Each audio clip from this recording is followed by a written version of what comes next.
There is a certain seduction about being efficient, and sometimes design, I think, should be an inefficient process. It's a creative process, and all creative processes, I believe, are by their nature inefficient. They're much more about innovation. I'll always remember one time I was talking to Ken Norton in Google Ventures, and he said when he first started Google, he was surprised that there'd be 3 or 4 teams all working on the same idea. And he was like, that's so inefficient. But Google didn't care about efficiency because it was an innovation problem, at which point having multiple teams do it, you don't know who's going to be the person who figures it out. And so what I think has to happen is because when we open AI, we get these nifty responses. We don't really spend enough time asking, what is it good at? What is it bad at? Where can it support me? What is it going to mislead me? And when do I have to hold on to the thing? I adore AI. I also feel like it took me 6 months to actually understand AI. It looks like it's super fast, right? You type something in, you get an answer. Wow. But it's not like that at all. Welcome to Ventures with David, a podcast about building, designing, and making sense of the systems we create. Today I'm joined by Cristina Wodtke, a designer, author, and Stanford lecturer who has spent decades helping people make sense of complexity. Cristina has built products at companies like LinkedIn and Yahoo, founding design communities, and taught generations of designers how to think clearly when the work is messy, fast-moving, and shaped by forces they don't fully control. One of the ways she's done that is through a framework called CAMP: Context, Architecture, Mechanics, and Poetics. It's not just a way to design products, it's a way to hold on to meaning when everything around is accelerating. That's why this conversation matters right now. AI can generate ideas, text, images, even entire products in seconds. It makes building feel effortless. But when speed becomes the default, judgment is often the first thing we give up. Camp gives you a way back. It helps us ask better questions about context, intention, structure, and emotional worlds we create for others. And this matters even if you are not building apps, because whether you are teaching, leading, writing, or making decisions in a complex world, you are designing something. In this episode, Christine and I use the CAMP framework to explore what changes, what endures, and what must remain human as we design in the age of AI. Welcome. Christina, let's start by the context, which is the part where all good design begins. One of the biggest dangers in AI when we talk about how are we going to save time with AI. And there's times when saving time is a good idea, but there's times when time-saving approaches will actually damage our thinking as a designer. Have an AI interview users for me. I'm giving up the opportunity to have those stories in my head and have that aha moment when I see somebody and see their pain. When I have AI summarize things, I miss out on the chance to get patterns. And so we're in a place right now where there's incredible seduction of efficiency, but it's not a good idea because what you're trying to do is be the person who understands the users and the technology so well that you start thinking of things that are novel and unique, things that AI can't produce. Makes total sense. And when you mention that we need to be very aware of what we're missing at the moment of summarizing with AI, it sounds that it's like a job, a team job, right? I Yeah. go to my peer and ask, hey, this is what the AI, is seeing. This is the pattern. How in your observations in the field, how this team dynamic is operating right now under AI at the moment of doing that design process that you just mentioned? Something change or it become more efficient, less efficient? I think we're in the nifty phase of adopting AI. And by that, I mean, we go in, we ask AI a question, we get an answer, we go, oh my God, it's like magical. It's like a talking monkey. Pretend one day you got a monkey that could talk like we do, right? Or my dog suddenly can talk. That's amazing. It's mind blowing. I can't believe it can make sentences. And then you ask it, what's the meaning of life? And it says dinner. And you're like, okay, I'm dealing with something a little different, right? So I think that this, like I said, there is a certain seduction about being efficient. And sometimes design, I think, should be an inefficient process. It's a creative process. And all creative processes, I believe, are by their nature inefficient. They're much more about innovation.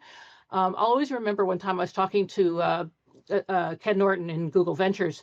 And he said when he first started Google, he was surprised because there'd be 3 or 4 teams all working on the same idea. And he was like, that's so inefficient. But Google didn't care about efficiency because it was an innovation problem, at which point having multiple teams do it, you don't know who's going to be the person who figures it out. And so what I think has to happen is because when we open AI and we get these nifty responses, we don't really spend enough time asking, what is it good at? What is it bad at? Where can it support me? When is it going to mislead me? And when do I have to hold on to the thing? I adore AI. I also feel like it took me 6 months to actually understand AI. It looks like it's super fast, right? You type something in, you get an answer. Wow. But it's not like that at all.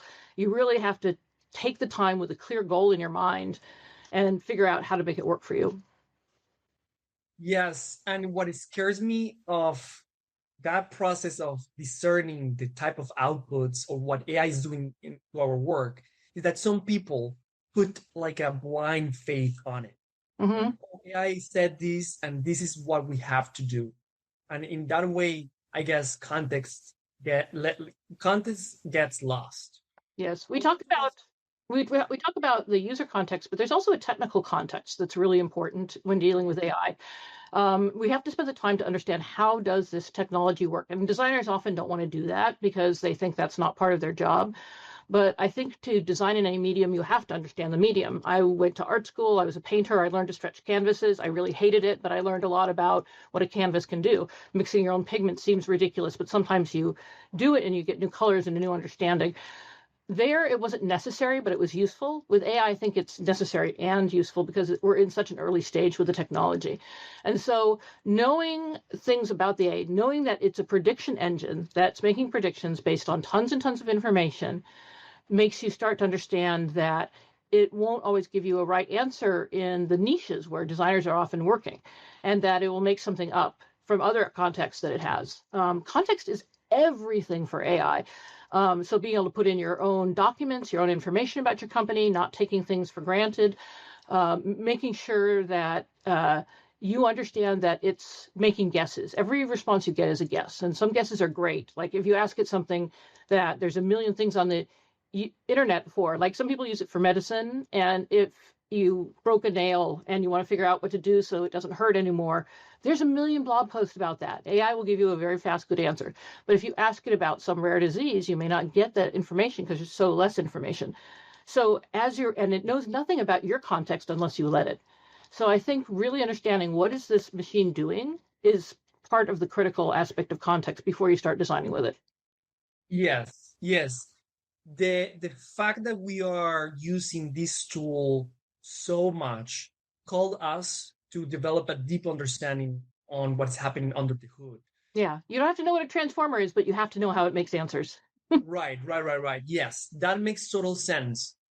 I was having a discussion with a peer about the second element of your CAMP framework, about the architecture. And my point is that you define the architecture at some point of your framework is how we give meaning through an organizing principle, through a system, right? Or designing, yes, I don't know, an app. And is the human that understands the user, understands the system, and kind of like creates a harmony between the two of those. But I don't think AI could create a meaningful architecture. What do you think on that? So right at this moment, and in this moment in the last year or so, I've been spending a lot of time working at it, trying to get it to write a novel. And it can turn out a paragraph that's acceptable. It can even turn out a chapter, but it can't turn out a plot, a whole plot line. It's just, it cannot do architecture yet. I don't know if someday it will. Maybe, maybe Claude 7.9 will suddenly be able to build a reasonable plot, but it hasn't happened yet. And so going into a vibe coding session can be really dangerous because you could get something that are just, it's like the Winchester Mystery House that I always use as an example. Like all she cared about, Mrs. Winchester, is just the hammers have to keep going, keep building stuff, keep adding to the house, never thinking about an architecture, a way the room's connected. And you ended up with a lot of very strange features, stairways that go to nowhere, doors that open up on a 2-story drop, things like that. And so that organizing principle right now is something that only humans can do. Like I said, I don't know how long that will last, but right now it is a human activity. And so the temptation is to hop on with an LLM and say, okay, clone this site and do this and blah, blah, blah. But what you have to do instead is get out a piece of paper and draw some architectures and figure out, okay, what's the most important thing to do? Where are you going to place that? What are the other activities that relate to it? How are they going to be there? How do you move from one space into another space? Or do you need it all in one place with menus? Like there's hundreds and hundreds of little architectural decisions that a great interaction designer or UX designer will do. And I will tell you that it's good at copying things, God knows, but if you actually want to make a site that makes sense for your users and be successful, I think it's still 100% on humans. 100%. And I'm curious to ask you, in addition to what you just shared, which is great, it validates my point. I'm sorry for my peer. What You has can pat been yourself on the back. Exactly. Thank you so much, Christina. What has been the most challenging architecture design that you have worked on? I know My you have God. experienced many, many startups and cool stuff. You know, it's funny, but I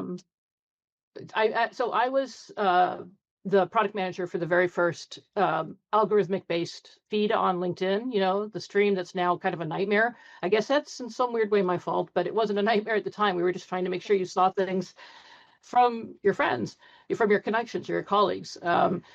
And that was really, really tricky because we didn't have a lot of data about people back then, and we really wanted to make it interesting and useful.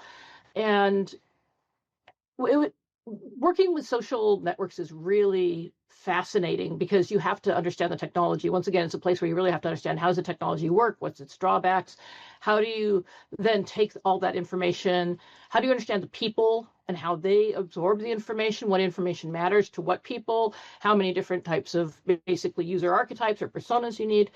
It was really hard because all the information kept moving. It was constantly changing. And that's, of course, now sort of everything we do is the information constantly changing, taking new shapes, create new classifications appear as language changes. I was really lucky in the beginning of the web because here's, you know, oh boy, hard problem, 200 documents that we have to put in some way. But I look back on those challenges and go, wow, that was much easier than a constant stream of information that's growing and making that make sense for the end user. There's always a temptation to take these really hard problems and let people customize it or give them tools. But the reality is that we humans only have so much cognitive processing power during the day. And we forget that these are human beings who don't just spend their whole day on our website. These are people who have jobs, they have families, they have things they have to do, they have the things they like to do.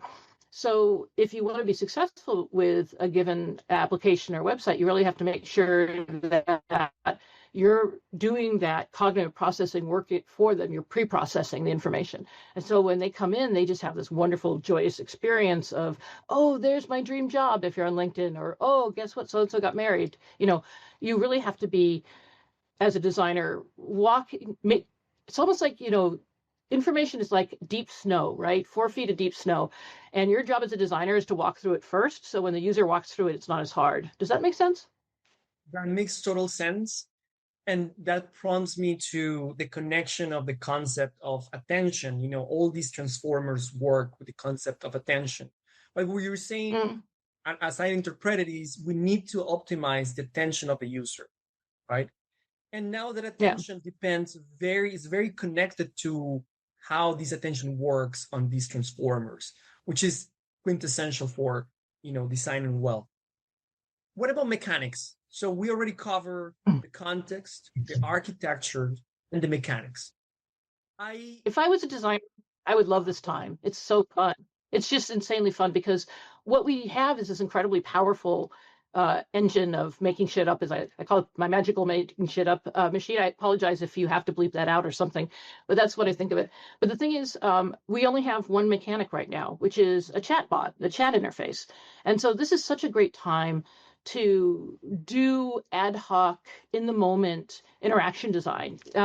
So if you think about it, if you go back to, say, image processing, right now, everybody's going, oh, it's so awesome to go on Nano to Banana and just say, do this thing, right? But how often, like I was playing, my dad sent me this old picture, family picture from the early 60s. And I was like, and whoever had taken the photo had cut off the feet. So I said, hey, will you put in the feet? And that was awesome. And I said, well, let's make it color. And oh my God, the colors were horrible. And if you think about working in a Photoshop or a Canva, you have all these tools where you can step in and change specific parts of the canvas. But instead, you end up using just language, and it can be really hard. And I ended up yelling at it, like, no, that other jacket, I don't want that lime green, you know? And so I think as designers, we might want to start thinking about what are the mechanics we see with certain use cases. So we have photo editing. That's a really well understood space. The moment you asked it to edit or produce a picture, we could automatically have a bunch of tools show up that help support editing effectively, because language is not the perfect interface. Human beings hate a blank page. We're horribly inarticulate. When I worked on search, the number one thing we did was trying to get people to add one more word. Like any context we could get was incredibly precious. So when I think of mechanics, which are all the various little interaction widgets and interaction approaches, I think that there's a world of dynamic tool presentation that could really be super exciting. That's what when I'm driving to work and home, I'm just thinking of all the ways we could create new kinds of interactions once we identified what use cases were happening on these Gen AIs. And I think the future's right now is going to be on what people dismissively call wrappers. Because the thing is, when you build an application that knows what it's trying to do, that knows what use cases are relevant, like the coding applications are going crazy right now. And I think it's because it's a very limited use case. It's very clear.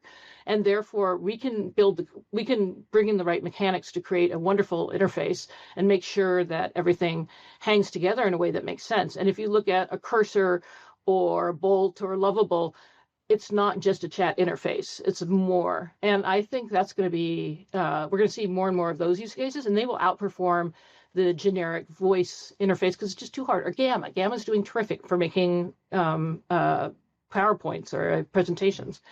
So I think what happened is people got hung up on one idea and they are over obsessing on it. It's like natural language is not the perfect interface. I'm sorry. If that was true, we'd still be using command lines. We would have never invented the GUI.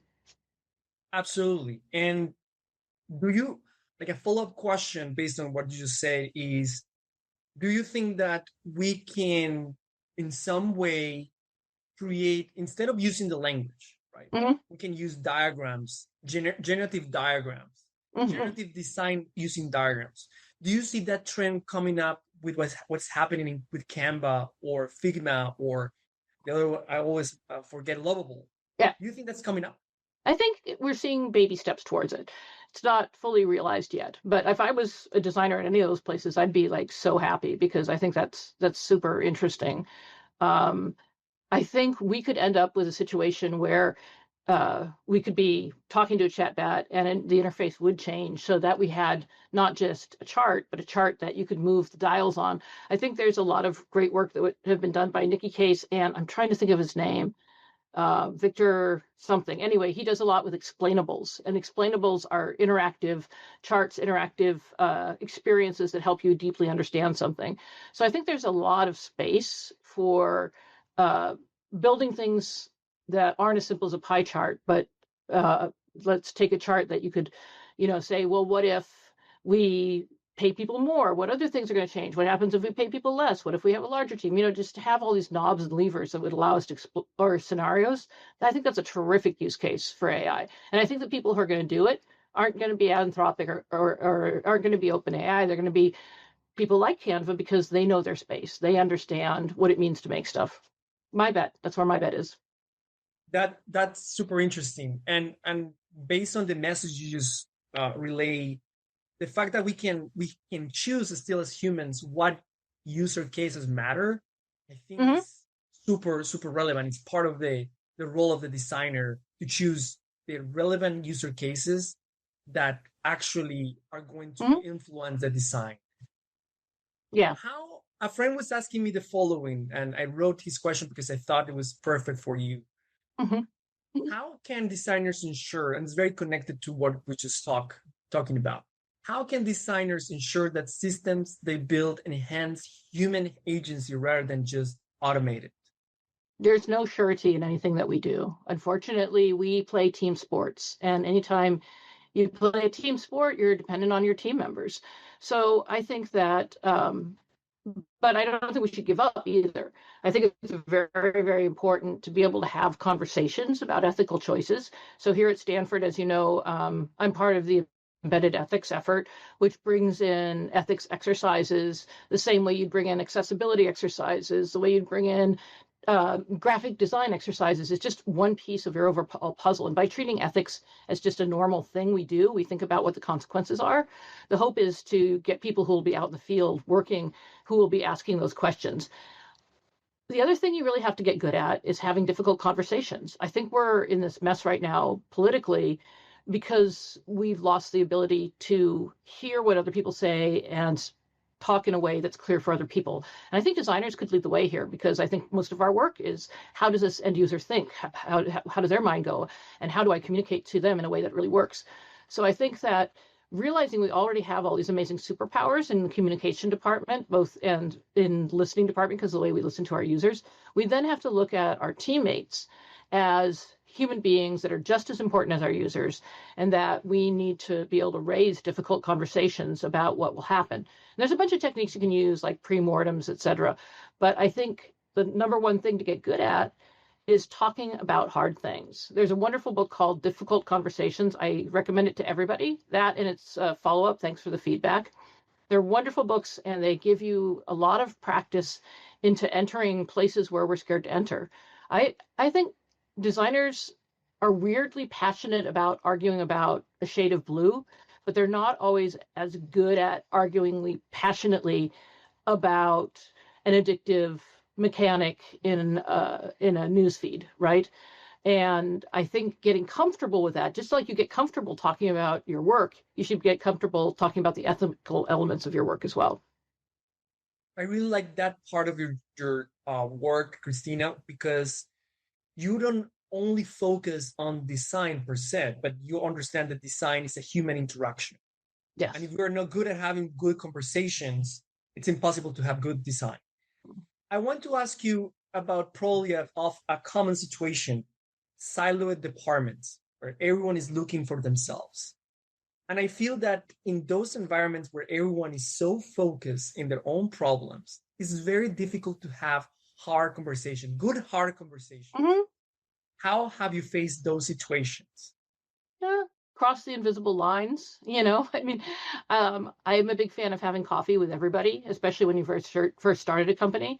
It's just invite everybody out and say, I'd love to grab coffee, or I'd love to grab lunch, I'd like to grab a drink after work, and go out and just talk to them. And instead of going into this thinking, I have an agenda, go in and just ask them about their life and what's the coolest part of their work, and do they have family nearby, and, just become a human being to them.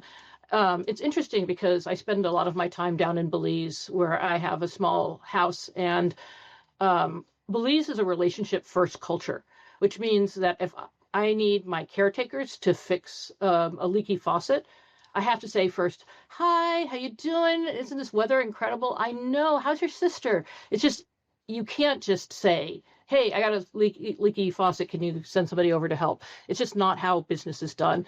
And I feel like we're very transactional. As soon as you're paid to do a job, that's all you are. And I think that getting to know people in the silos, hearing their stories, hearing what they struggle with, hearing what they're trying to do, it starts to make deep connections. One thing Synga did right, and I often talk about Synga when I work there, and a lot of things they did wrong, but one thing they did super right was any new hire had to spend the first month in somebody else's studio. So let's say you're hired by Farmville, you spend the first month in Poker or in Synga or in Castleville.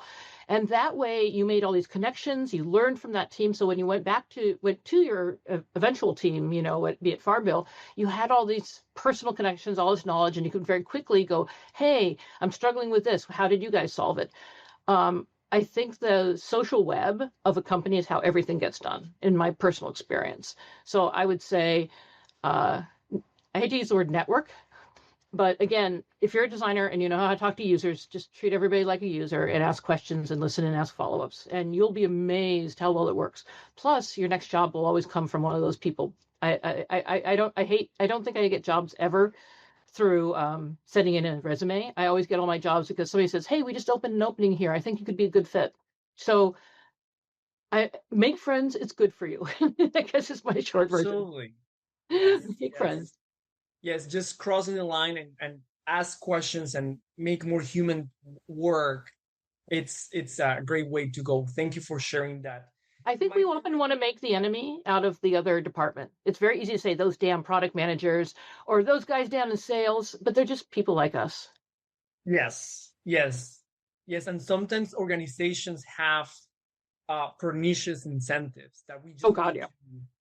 We need to humanize people for those incentives not to derail our work. One of my favorite parts of your framework is poetics. Oh yeah. Part. And I feel that poetics right now has become more transactional because of the tokenization of work. Yeah. Like we have given to the individual contributor superpower, which is generative AI, and that can, I think that might come at a cost, which is not asking questions. Thinking I know everything and I want to, just be a great individual contributor because I'm interacting with a chatbot that every time is more efficient. Yeah. How we can ensure that emotion, what gives this essence to good product, remains in this moment of AI. You already told me about opening a space for conversation, humanize the other, but I'm curious about the situations where you have like a startup, it's chaotic, everyone is running, everyone is trying to optimize. Yeah, I think we are in a moment of artificial speed that I think is making it hard to do good work. For sure. Everybody's in a huge rush. But if you're in a rush to ship shit, again, I apologize for cussing, I don't think that's an effective approach to the market. But let's talk about what poetics are. Poetics is a weird word that I picked, and I picked it for two reasons. One is I've worked in games for a while, and poetics is from mechanics, dynamics, and poetics, which is aesthetics. Excuse me, they use the word aesthetics. And the problem is everybody hears the word aesthetics and they think color, pretty things. So I prefer poetics because I got my master's in creative writing. And in creative writing, when we talk about poetics, we mean the emotions that emerge out of your writing, whether it be a poem or a short story. What are the emotions you're creating? And I think right now, the generative AIs are chock full of emotions. If you think about it, it's like Soylent Green, it's made of people. And if you do what I do, which is I'm always switching from Gemini to Claude to ChatGPT to Mistral, I'm bouncing around. And it's like they're four different people because they all have different personalities. And right now, I think a lot of those personalities are coming out of the personalities of the company, and that's nature. And then, of course, in post-training, they're tweaking those personalities. And I think that we could use a lot more designers thinking about what kind of conversations are we having and how should it make you feel and how should you be connecting with the LLM. Like for me, Gemini is the most machine-like of the personalities. When you interact with it, you really feel like you're interacting with a computer, less of a human. And I feel like ChatGPT is like a hyper marketing intern and just super happy about it, absolutely, and just wants to help. And then Anthropic is your slightly jaded but still pretty funny senior programmer friend or philosophy teacher. And the fact that they have personalities shows that either by accident or purpose, I would love to find out which. I'm going to guess it's both. That they are developing personalities. I'm really good friends with a woman, Amy Marquez, and she worked on Alexa, designing the personality. And I think that's the first time a light went off that we don't want to default into personality. We want to be actively designing it. And there's a lot of tension. Like, should it be more mechanistic so that we realize it's just a machine and don't mistake it for another living, breathing being because it really, really, really isn't? Or do we want to have that warmth because that makes the end user much more comfortable and happy? Poetics, I think, is more important than anything right now because the emotions that are being created through AI has to be done consciously, ethically, thoughtfully, and carefully. And so poetics, how does this thing make me feel? It should be at the very heart of all the work designers are doing when dealing with AI. Even if you're making something as simple as a code generator, if you think about it, you have coworkers you love to work with who are funny and interesting, and you have coworkers you hate to work with because they're very transactional or jerky or take credit for you. AI is becoming a coworker in a weird way, a generative AI is. And so you want to design good coworkers. You don't want to design unpleasant coworkers. I Definitely got the fair. core, and I love what you said of intentionally designing the personality of an AI product. I mean, that Mm-hmm. sounds like new brave world. Like it sounds like a piece of literature. That's wonderful. And I don't think we're thinking sufficiently on what type of experiences. It's like we are creating, I don't know, some sort of conscience that we need to expose to several experiences to become more empathetic. And when I read in the New York Times or the Wall Street Journal about the people who basically share all this emotional information with the chatbot, I think this is becoming more important than ever. Oh, yeah. There's a real danger, a real sense of harm here, because I don't know if you read about the elderly man who was using one of the Facebook AIs. It's written really tiny that's AI, but it seemed like it was a woman. It was Billy. They chatted every day. Billy started flirting with him, eventually said, "You have to come to New York. Here's my address. Come." And he went there. He fell down, and unfortunately, he died because he thought he was going to meet a real woman, probably to have an affair with her. We'll leave that alone. The important thing is when we imbue too much personality into them, it becomes too easy to be seduced by them, and you think they're a human, and not everybody's savvy. Like I find when I talk to people deep in AI, and I have lots of opportunities, that they just assume that everybody knows this is just a machine. But the reality is it doesn't. It's the same sort of experience you have when you're texting your daughter, talking to a meta AI character. And I think that's a huge responsibility. I've really been disappointed the way OpenAI has handled people who are using it for therapy. I mean, we do have a mental health crisis. We don't have enough therapists. I get it. A lot of people can afford a therapist because American healthcare is what it is. Um, so people are going to turn to it, period, for therapy, but not thinking it through, not thinking of doing the very simple thing of just saying, here is a suicide prevention hotline, right? The basic that a stupid TV show on CBS, if a CBS TV show talks about suicide, they'll say, warning is about suicide. If you're having thoughts about this, here's the hotline. They aren't even doing that much. And don't tell me that couldn't be done in the post-training activities.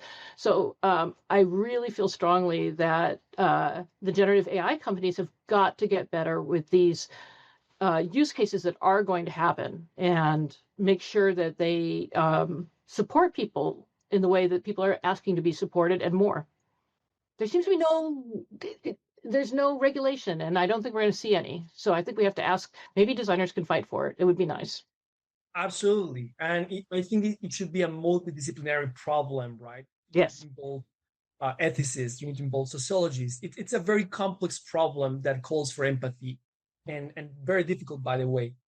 I want to thank you for this time. It's very valuable to me and hopefully to my audience. I hope I so. want to ask you a final question. Okay. What books should we read to think about this moment in a more not so blindly, not so trusting so much AI? It's great, I agree, but I think books give us perspective.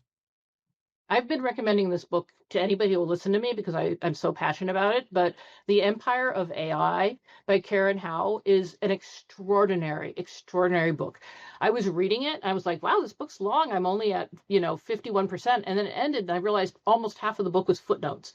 This is meticulously researched, but it reads like a Michael Crichton. I was like, I could not put it down. I'd be reading and I'd just be like, oh my gosh, and then what happened? And then what happened?